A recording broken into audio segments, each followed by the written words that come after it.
Natabunan ng lupa ang libingan sa Laurel, Batangas. Idagdag pang problema sa naputol na tulay. Live mula sa Laurel, Batangas, sa frontline balitang yan, si Marian Enriquez. Marian. Jiggy, nakapanlulumo nga yung sitwasyon ng mga sementeryo rito sa may Laurel, Batangas. At ngayon nga lang daw talaga nila naranasan yung ganitong kalalang bagyo na naging dahilan para maputol yung kanilang tulay at nagpalubog sa kanilang mga sementeryo.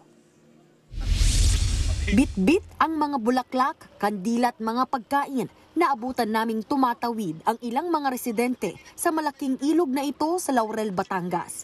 Naputol kasi ang tulay na nagdurugtong papuntang sementeryo. Si Kathleen at kanyang pamilya mas piniling dito na dumaan kaysa maipit sa traffic kung doon sa maayos pero makitid na kalsada daraan. Kumbaga kahit anong hirap, pipilitin naming makarating at mapuntahan ng aming magulang.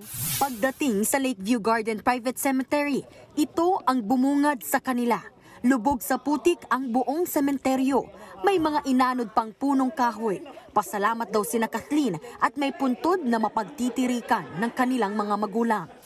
Hanggang dito umabot yung tubig baha nung humagupit yung bagyong Christine dito sa Laurel, Batangas. At ayon nga kay Kathleen, kung hindi nila napagawa itong musileo, malamang itong nicho ng kanyang mga magulang naanod na rin. Ang buong sementeryo mistulang pinatag na lupa. Marami sa mga libingan ni hindi na maaaninag. Kaya ang ilan nagtirik ng patpat at bote bilang palatandaan. Sa katabing public cemetery naman, naabutan naming naglalakad na may daladalang mga pala si Brian at kanyang mga pinsan. Check din lang po namin, baka nalubog din po yung puntod ng tatay ko tsaka sa lolo po namin, lola. Ngayon lang daw nila naranasan ang ganitong kalalang bagyo. Pagdating sa puntod ng kanyang mga lolo at lola, sandamakmak na natuyong mga putik ang inabutan nila. Wala naman po talaga ding magagawa. Talagang dinaanan po kami nito. Wala po, tanggap lang po talaga.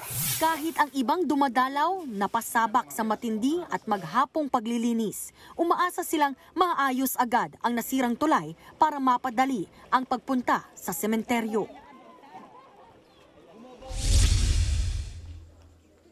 Jiggy, nag-uuwian na nga yung mga bumisita rito sa may Laurel Public Cemetery at sa mga oras na nga na ito ay wala na tayong nakikita na pumapasok pa o yung mga hahabol para bumisita nga doon sa puntod ng kanilang mga yumaong na mahal sa buhay. Yan muna ang latest. Balik sa inyo. Maraming salamat, Marian Enriquez. Mga kapatid, Jiggy Manikad po, iba na ang may alam at may pakialam sa panahon ngayon. Para sa konkreto, kumpleto at komprehensibong balitaan sa Frontline, mag-follow at mag-subscribe sa social media pages ng News 5.